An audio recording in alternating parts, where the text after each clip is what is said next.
സൗദിയിൽ ഉച്ചവിശ്രമ നിയമം ഞായറാഴ്ച മുതൽ പ്രാബല്യത്തിൽ വരും. ഉച്ചയ്ക്ക് 12 മുതൽ 3 മണി വരെ തുറസായ സ്ഥലത്ത് തൊഴിലാളികളെ ജോലിയെടുപ്പിക്കാൻ പാടില്ല. ജൂൺ 15 മുതൽ സെപ്റ്റംബർ 15 വരെയുള്ള 3 മാസക്കാലത്തേക്കാണ് നിരോധനം.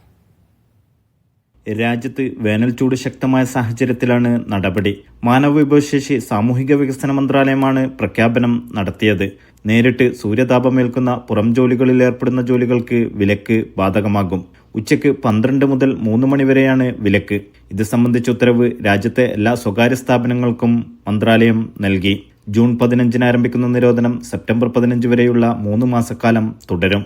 ഈ സമയത്ത് തൊഴിലാളികൾക്ക് വിശ്രമിക്കാനുള്ള സൗകര്യവും അതാത് കമ്പനികൾ ഒരുക്കണം. അടിയന്തര സ്വഭാവമുള്ള ജോലികൾക്ക് മാത്രമാണ് ഇളവ് ലഭിക്കുക.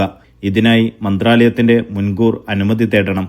മാത്രമല്ല, അനിവാര്യമായ സാഹചര്യങ്ങളിൽ ജോലിയെടുക്കേണ്ടി വരുന്നവർക്ക് വെയിൽ ഏൽക്കില്ലെന്ന് ഉറപ്പാക്കുകയും വേണം.